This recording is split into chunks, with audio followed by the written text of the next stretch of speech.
Do you think Genshin will end with us going back to Mondstadt? What? Well, for one, when we first did the Mondstadt Archon quest, it was referred to as a prologue, right? All of the other Archon quests, Liyue, Sumeru, Fontaine, they were referred to as chapters, and Liyue was chapter 1.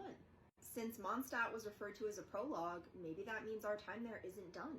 Not to mention, if you translate the inscription around the Venti statue that's in front of the church in Mondstadt, the text comes out to say, Gateway to Celestia. Maybe when we have our final face-off with Celestia, we have to start in Mondstadt in order to get there. Think about the Genshin loading screen. Every time we log on to the game, our background is the area where we first fought against the unknown god, lost our sibling, and started this whole process. No matter where we are, what region, what quest, whenever we log on to the game, we always have to start at the beginning, where we fought the unknown god. Maybe the loading screen is a symbol that this game and this story will end where it began. You know, the loading screen being a symbol would be something that Genshin would do. Wouldn't surprise me.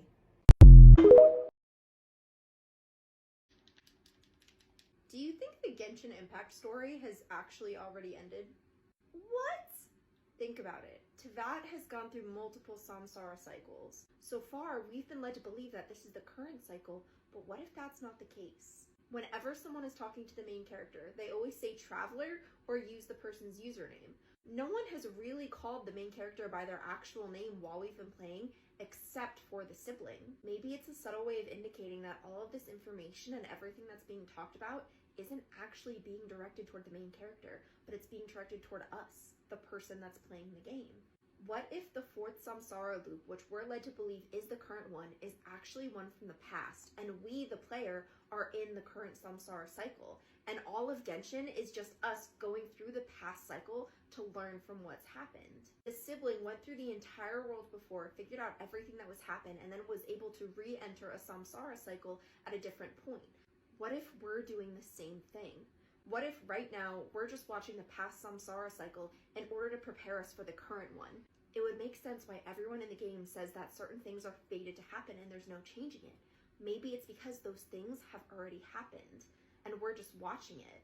I think it's possible that when we get to the quote-unquote end of the game, it's going to turn out that everything that we've been doing and watching was actually a previous samsara cycle. We know that the remains of the third descender make up the gnosis in the current fourth samsara cycle. Maybe Aether or Lumine, whoever your main character is actually going to become a batch of gnosis themselves, and we, the player of the game, become the next descender. And our job is to use everything that we've learned to actually fix to that. Also, don't forget, during the interaction where Aether and Lumine finally talked to each other after being separated for so long, the siblings said that we've always had enough time. Maybe that's why when we play the game, we're able to farm, build characters, go through domains, because we have enough time. Genshin could be just us living through a memory and building up our party in order to get to the final climax, which will be us, the actual traveler, fighting against Celestia.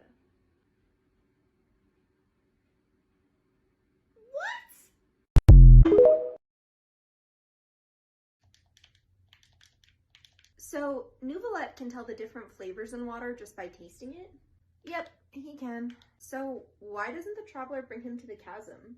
Isn't there that pool of water that Dane said diminished the effects of his curse? If Nouvelette tasted it, maybe he could figure out what was in it and then recreate it. Dane said it wasn't potent enough to reverse anything, but if Nouvelette could find out what was in it, then maybe they could affect the potency and create something that could help Dane and the people of Conria that are cursed. Huh.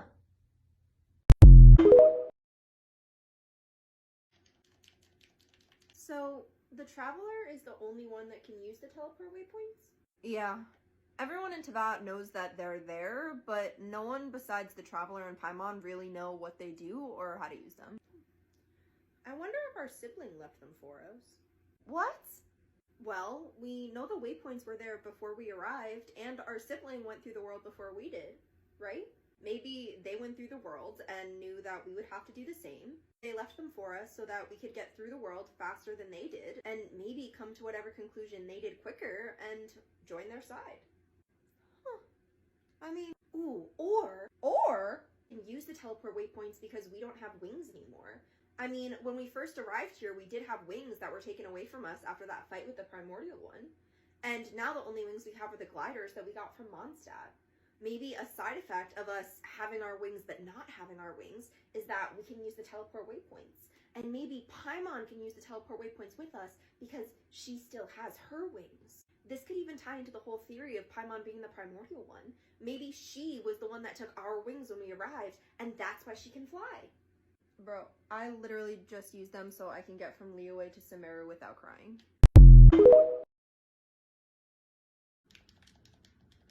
Is Paimon evil? What? Well, Paimon was the name of a demon king that served under Lucifer. He was very vocal about being loyal and was known for having a beautiful face despite being so evil. I'm just saying, don't all Genshin names have meaning behind them? Okay, yes, Genshin names have meaning, but just because Paimon shares the name of some evil dude in the past doesn't mean that she's evil. Yeah, you're right, I'm probably reaching. Isn't the star on Paimon's head the same symbol as the magic of the unknown god?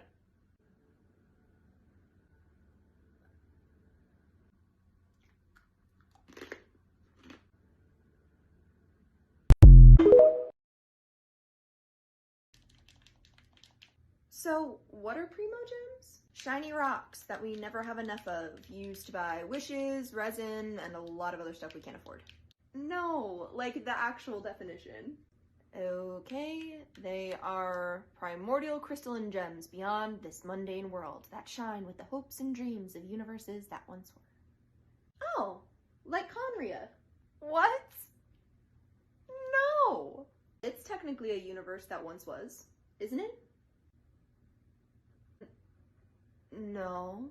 I'm just saying, the hopes and dreams of the people of Conria could totally be in the Primo Gems that you use to buy stuff for Celestia. Go back to reading!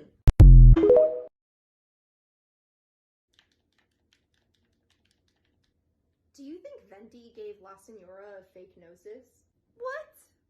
Well, I mean, for starters, Venti's pretty strong. He's split harsh winds, flattened mountains, destroyed the seal to Storm Terror's lair. It seems unlikely that Signora would be able to overpower him physically unless he let her. Plus, what about that moment when he was lying on Dvalin's back and then handed him that orb of power? To which Dvalin said, "So this is the power of the Animo Archon?" Someone that powerful is unlikely to be overpowered by a Fatui Harbinger. Plus, we know that Venti's mischievous when it comes to making stuff like that. Remember when he fixed the Holy Lyre, and then we all had to run out because it was only temporary? Or when he forged that fake contract pretending to be Rex Lapis to free the Maratons when they were enslaved in Mondstadt? He has the means and the motive. I'm just saying it's possible. Honestly, sounds like the perfect amount of chaos for Venti.